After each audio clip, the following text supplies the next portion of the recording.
Hi, it's Dawn from Dawn's Dirt. Dirt can mean gardening, dirt can mean homesteading, dirt can mean sheep, it can mean cows, it can mean horses. Horses are hay burners, in my opinion.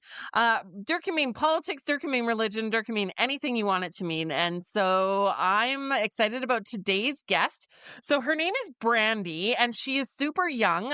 As you know, I've had a few young farmers, a few young entrepreneurial farmers on the show before, and they're my favorite because young farmers just are full of energy, full of like take life by the balls and, just get in there and get after it and do it. And super excited to have Brandie on the show. And she is from Suni Bear Farms. So thanks for joining me today, Brandie.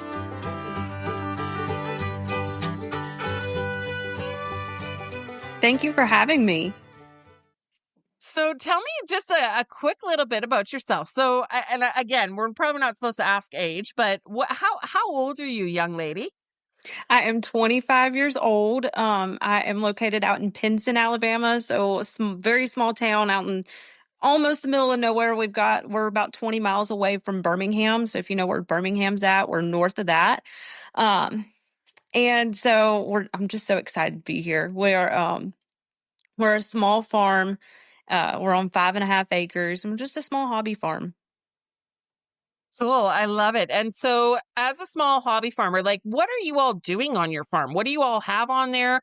How did you get started into this? What gave you the idea? Like tell me the roots of it. Tell me the background of it. Okay. So I started kind of when I first got my property back in 2019. I was 19 years old at the time, and I just really had a dream of seeing the property flourish again. It was not in the best condition.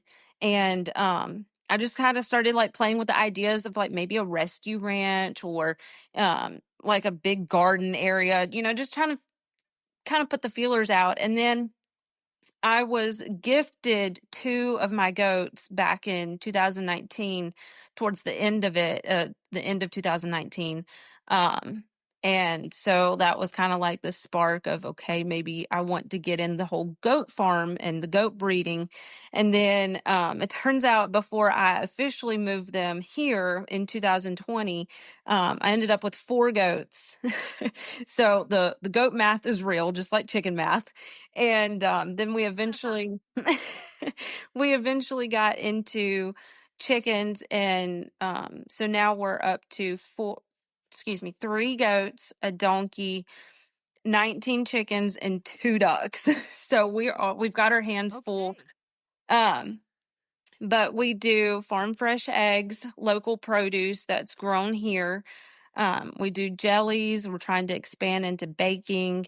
And then we also, one of my favorite things that we do is we do agriculture classes as well as homesteading classes and then master classes for chicken and goat keeping. Oh, I love it. That's what I'm doing too. So we're kind of the same. I didn't even realize that. So cool.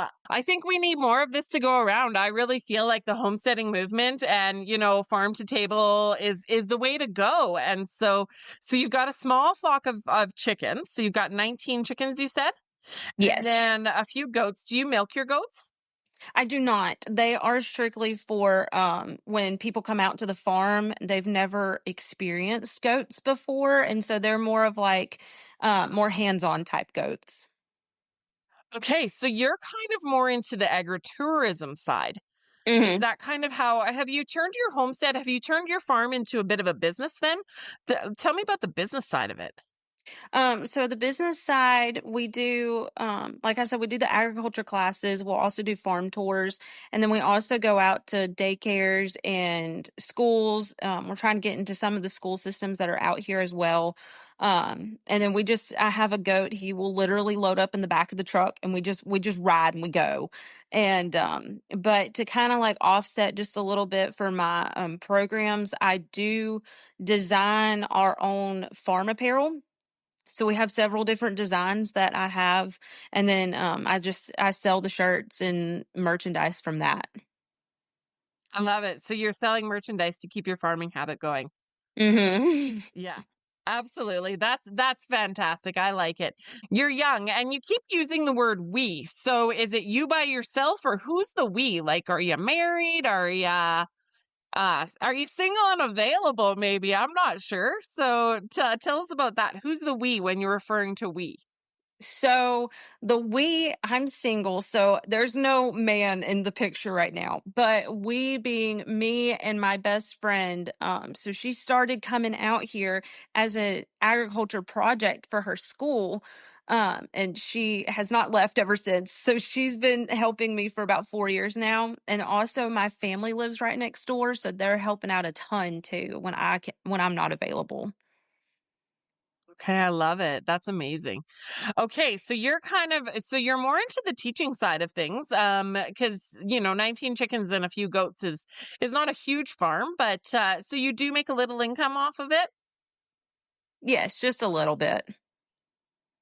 So how much do you say? Can I ask you how much do you sell your eggs for? Because in the States right now, let's chat about that. In the States right now, because I'm in Canada, in the States right now, there's a whole um thing about like eggs and the avian flu, and all those things. And so, are your eggs like gold? Like, do your chickens lay golden eggs? Do you remember the toilet paper wars of 2020? Are you worried about being prepared in an emergency? Are you tired of being a slave to the corporations we purchase from? It's time to take control. Become ungovernable. Take your food system into your own hands. Hi, I'm Dawn, a coach dedicated to helping you live like grandma used to.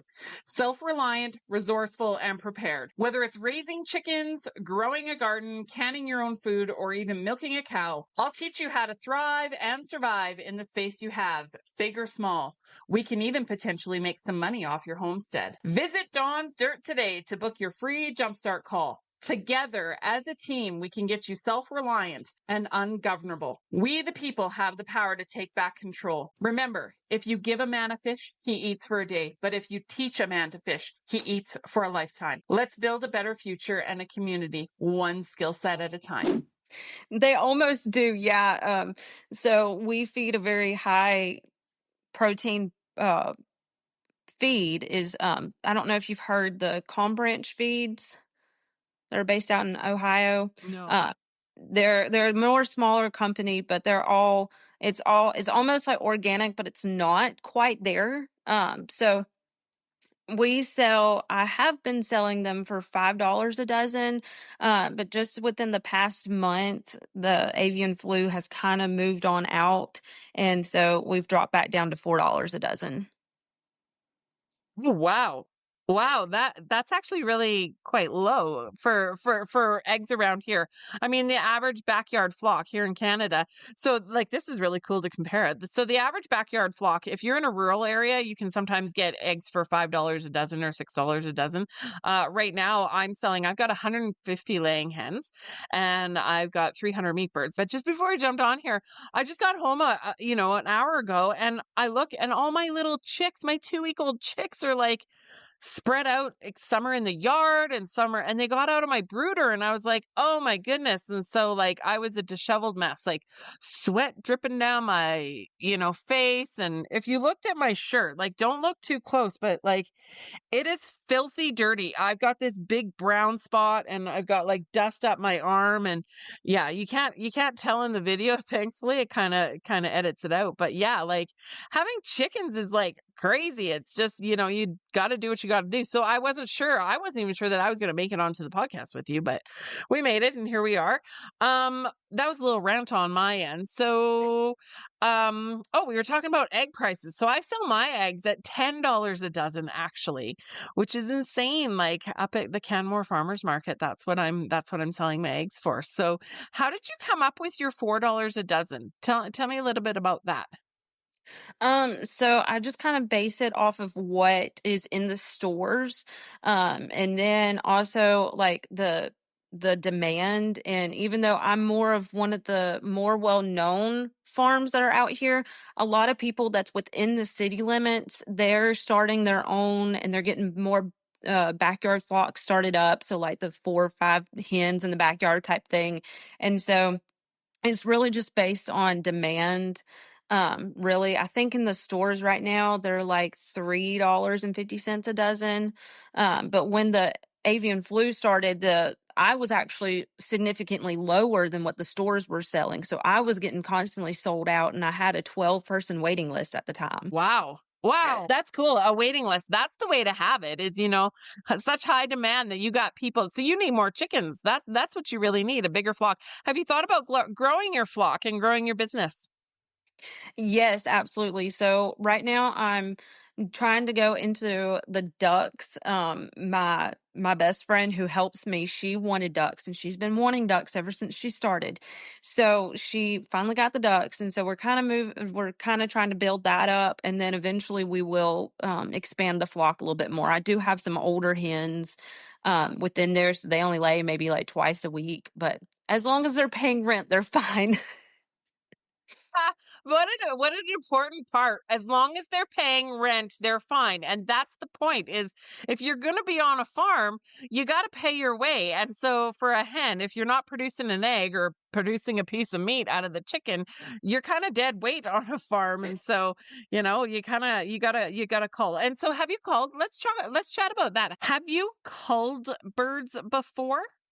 I have not. So Okay. So that's something you may have to do at some point. How do you yeah. feel about that? Um, I'm not quite sure. Like, if it comes to the point where I may have to, like, I will, obviously have to do it. But some of them are more prized possessions. So one of them actually is part of my kindness movement. So she has a permanent spot no matter what. So Okay. she's like the forefront for our kindness campaign, is what we call it. So tell me about this kindness campaign because I've never heard of that. Well, it sounds amazing, but what's a kindness campaign? Okay, so our kindness campaign is it's called the Live Like Betty Louise campaign. And so I have a little black silky hen. Her name's Betty Louise, and as soon as I got her, she would just, I mean, she ruled the roost. As soon as you go out at 6 a.m. in the morning, she's the first one up, and she's just the talk of the town. And it really struck me. The local news out here actually put her on TV for me one time. And I was like, okay, maybe there's an idea in that. And I've always wanted to do like a smile campaign or like a spread kindness. And it just hit me one day. I was like, live like Betty Louise. So let's live unapologetically ourselves and spread kindness wherever we go. And part of our mission statement is spread kindness like wildflowers. And so Live Like Betty Louise Day is May 12th. And we just wear our shirts and we just do one random act of kindness for it. I love that. And so you have a famous chicken that's been on the news? Like, wowza, here I got a celebrity on the podcast today. So yeah, tell us how that happened. That's really cool. Yeah, so our local news, they do like a pet pick of the day, and I was like, "Well, this would be cool. Let me put Betty Louise in there." So I just sent them a few pictures and did a little short description of it. Nothing big, and they immediately put her on. And then I was like, "Okay, well, I've got a baby donkey. I had a baby donkey at the time. I was like, "Well, let me put Honey on." They put Honey on, and actually one of the morning news reporters has come out to the farm and has done like a little short story on us, and will use her for his Friday fun sessions every once in a while. Oh man, I love that. And you know what I love the most about that actually is it's very creative and out of the box. And so one thing I've learned is being a farmer, I was a vegetable farmer, and I'd like to touch on your vegetable garden here in a second. But I was a vegetable farmer for many, many years. I had a 36,000 square foot greenhouse and I did 20 acres of field vegetables. And, it's thinking outside the box. And as a young entrepreneur, like to think outside the box and be creative and think, man, I can call some attention to myself if I put my donkey and my chicken on the news. And so that's amazing. Like that's entrepreneurial spirit. And that's, farm to table spirit right there is let's just be creative. And I love the whole kindness thing because we need more kindness. We need more people being loving and kind and caring to one another. And even if you don't agree, you can be loving and caring and kind and respectful of each other. So I love that. So, tell me about your garden. You said you've got some garden produce. Tell me, what are you doing? What are you doing in the garden, digging in the dirt? Yeah. So everything got started last year. So I have apple trees. We've got some blueberries and blackberry bushes and a nice little strawberry patch, and then just like a small garden. I don't have the best green thumb, but I'm trying.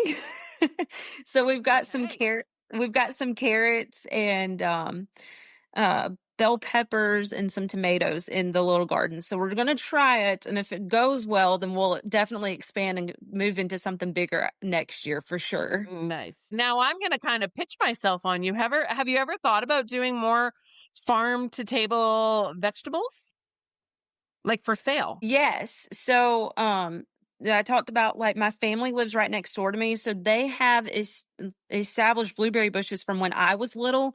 So, like, I kind of helped with that. So, I have been selling the blueberries and their blackberries for a little bit for that. But as far as like the bigger vegetable stuff, I definitely want to move into that. I feel like that's now shifting more of a need almost out here because everybody's looking for fresh, local, and organic is what I'm seeing more, especially with being so close to the city. Absolutely. So, I'm a believer. I believe in God and I believe in divine appointments. And maybe we were supposed to run across each other because I'll tell you what I do actually. I am a homestead coach and I coach people on farm to table sales. And so, like I said, I had a 36,000 square foot greenhouse and I did 20 acres of garden. And, I grew and sold vegetables in my local farmers markets for years. And so I made a great living at it. I had on farm, I had 12 people on payroll, up to 12 people on payroll. And I had a couple of market stores and things like that. And so, yeah, that's what I do actually is I teach people how to grow food or raise food or get into bigger flocks of chickens or things like that and make money off their homestead. And so when I hear of you, you're so young and you're entrepreneurial and you're creative and you're not afraid of hard work. That's obvious. And so, yeah, like you would honestly be my ideal client in many, many ways to like, let's get your farm booming. Like I said, I've got 150 laying hens. I've got, meat chickens. I sold $1,500 worth of chicken and eggs yesterday at the market. And so pretty thankful for my customers and my clients and the people on my team.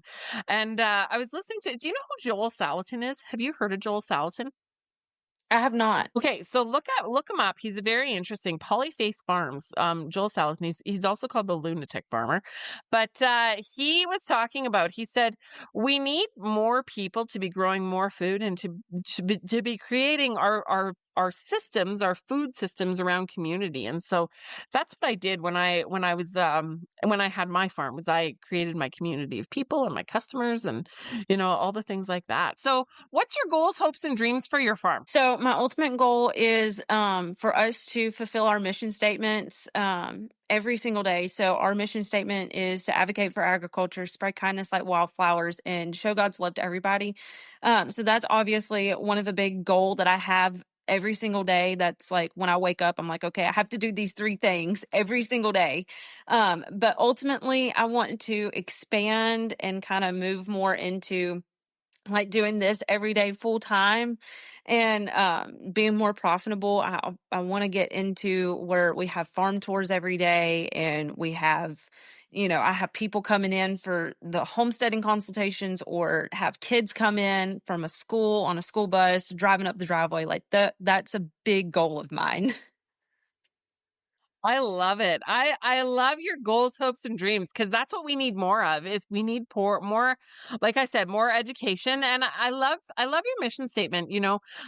Spreading God's love. That's so important. Jesus was love, and is love, and kindness. And what was the third thing? Advocating for agriculture. Advocating for agriculture. And that's the thing is people don't realize our city people, and that's why I've got Don's Dirt going is, partly for homesteading and partly for gardening and partly for, learning and partly to advocate on behalf of farmers because we need more small farmers. I believe, and tell me what you think after I say this statement.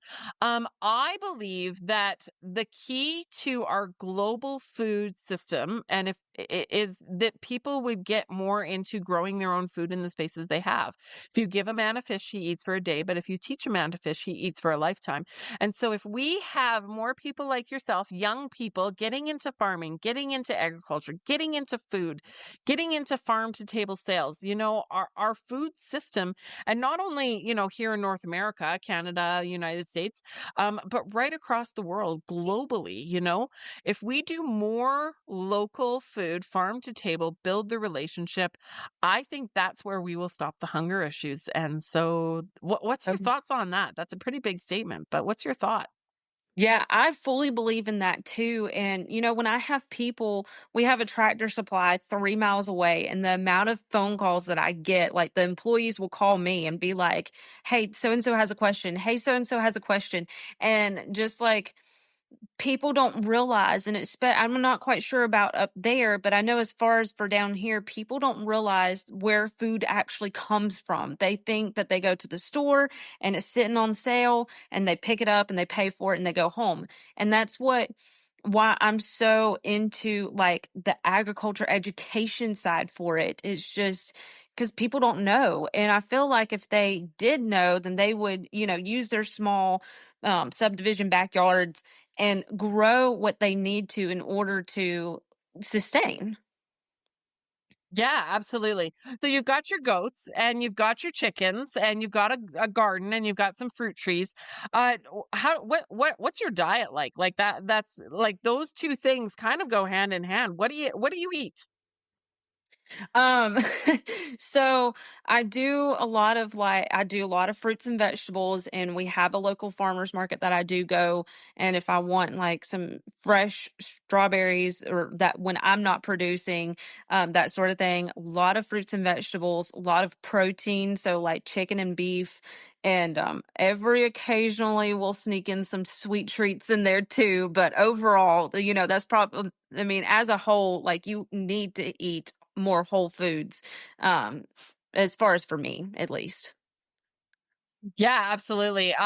For myself, like I think that the grocery store, anywhere in North America, when you look at the center aisles of a grocery store, it's just garbage food. It's not even real food. It's just, something filler that we put in our tummies to, last one more day, but it's just so detrimental to our health. So, yeah. So, and with your garden that you grow, you said you've had some trouble with it. What kind of trouble have you had? Like what's not going well with your garden?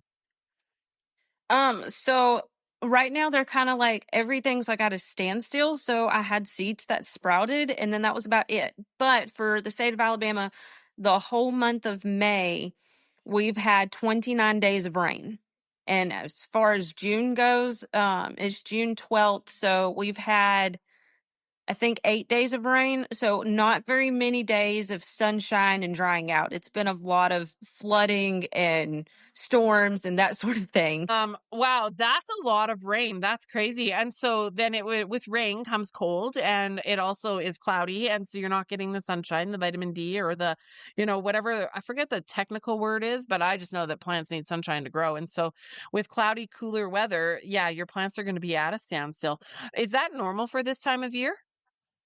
It is not. So normally we have a little bit of a dry spell, and especially for Alabama, we're in the deep south. So we don't get the colder weather after the rain.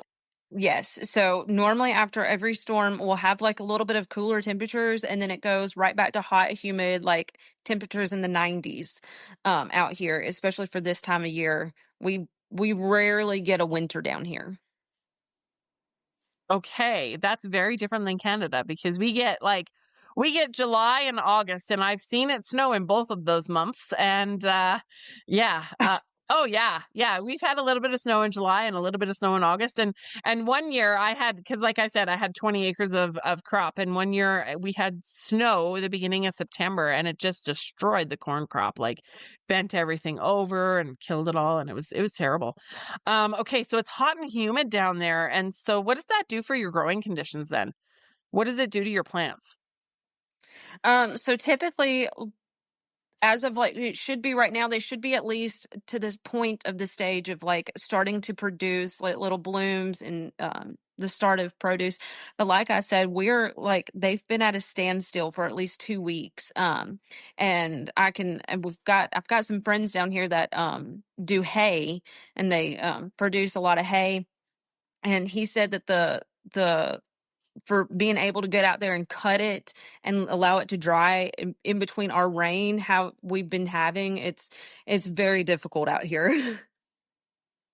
Well, and it makes with a hay crop for sure, it makes it all mildewy and it doesn't dry properly. And then the quality goes down and then the nutritional value goes down. And yeah, so that's weird. And we up here in Canada or in Alberta right now, we're dry. Like we're hot and dry right now. It's crazy. Like our hay crops, if we don't have rain, like hay is going to be at a premium this fall because yeah, we're not getting the growth because we don't have the water on it. And so yeah, be a farmer, they said. That's what farming's about is, the hay crop didn't work and the corn crop didn't work and the carrot crop didn't work and this didn't work and that didn't work. And so it's, you're really a high roller gambler when it comes to producing food. And I think that's the thing that people don't realize is it just takes so much and something can go wrong all the time. Like my little baby chicks getting out yet again, like so frustrating. So your goals, hopes, and dreams are the education portion and,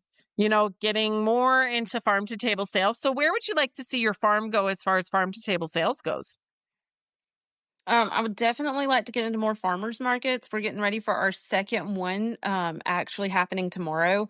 And so just to be able to kind of move more into that, we also have a farm stand located on the farm too. So like I really want to be able to put more produce out in it and having it open during the week for people to just stop by and pick up what they want. And then, of course, do all that fun stuff. So you're doing your second farmers market tomorrow, and what will you be selling on your table? Because I did up to 13 farmers markets between me and my staff. We did 13 markets in a week, and yeah, like I did. I love farmer. I'm vibrating. I love farmers markets so much because you really get to know your customer and you get to build the relationship, and it's not just a transaction. It's about a partnership really, and so what will you have on your farm stand or at the farmers market tomorrow?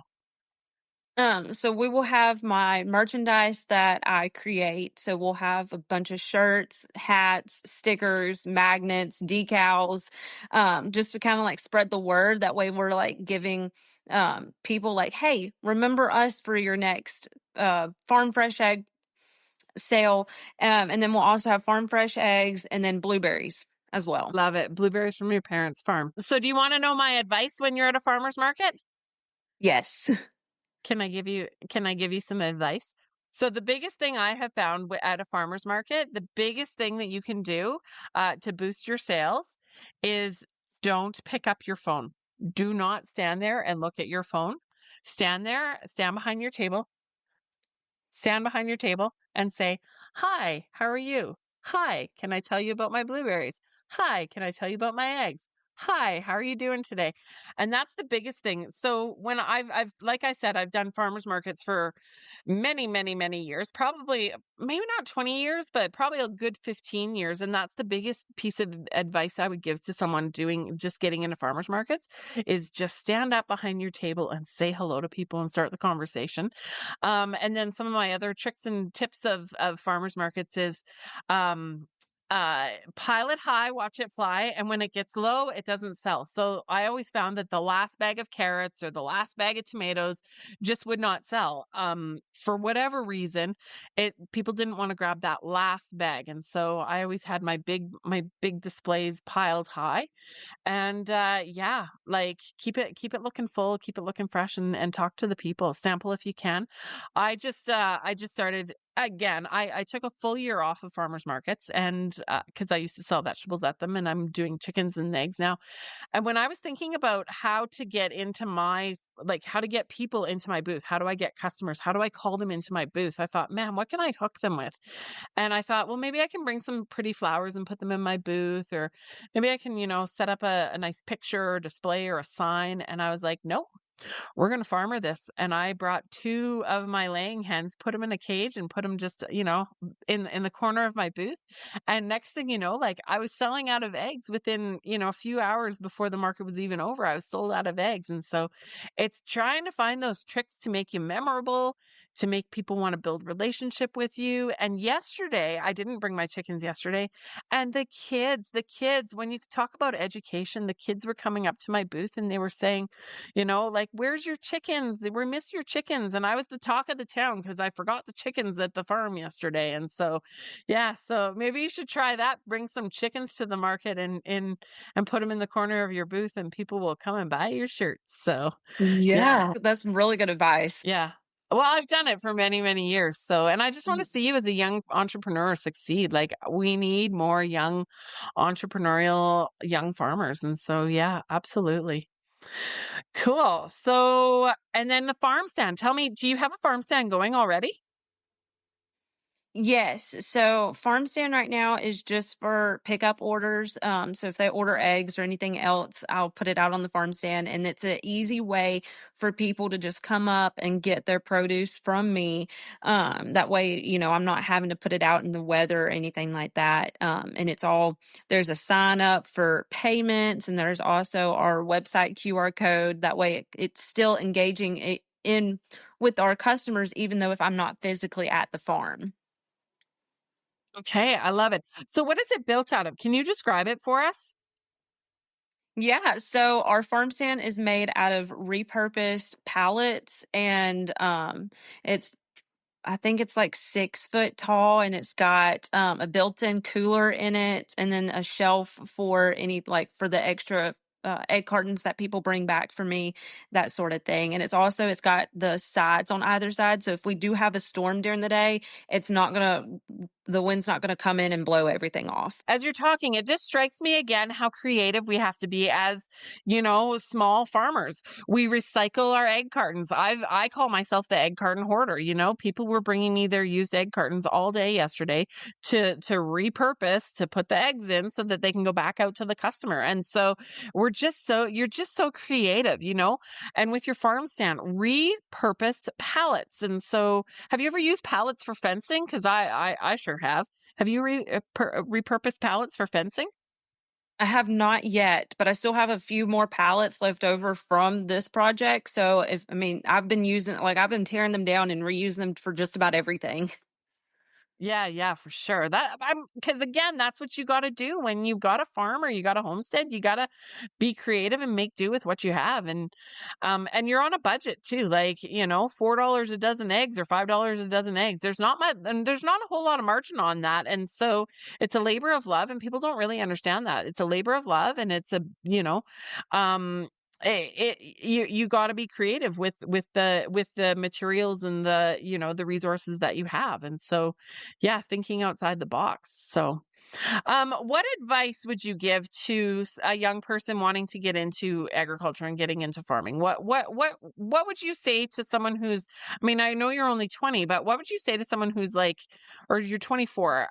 What would you say to someone who's like 20 or 19 or 18 or 16? What would you go back and say to your younger self? Um, to say to my younger self would just go for it. Just dive both feet in. And I was a big worry wart a lot of like, well, what if people don't like me? Well, what if people don't like this idea? Well, what if, I'm not successful in it? But you just have to like step out of faith and just trust God and just you know go down that path. It's okay. Like, if that's your idea and that's your dream and your goal, go chase it. I'm really big into telling everybody that. Hey friends, on Dawn's Dirt, we get real about growing food, farming, homesteading, living free, and digging into the stuff that actually matters. If you're loving the dirt we're dishing out, don't forget to like, subscribe, and follow on your favorite social media platforms. That's how we keep growing this community of badass, soil covered, chicken loving, freedom chasing humans. Like and subscribe to me on Instagram, YouTube, Spotify, Apple Podcasts, you name it. Come be part of the movement. Absolutely. I love it. chase it at 20 and I'm 44 and I'm still chasing it, you know. Farming, once you've been a farmer and once you've been in agriculture, it's just in your blood. It's who you are as a person. And so absolutely. Yeah, I really like that advice to just go for it and chase your dreams and and the Lord will lead you, right? I'll tell you this, the Lord owned my former farm and I ended up having to sell it, which was disappointing, but he owns this next farm and this next farming venture that I have as well. So I'll just follow where he leads, and where he leads, I will go. So where can people find you? Where can they order your shirts and merchandise online?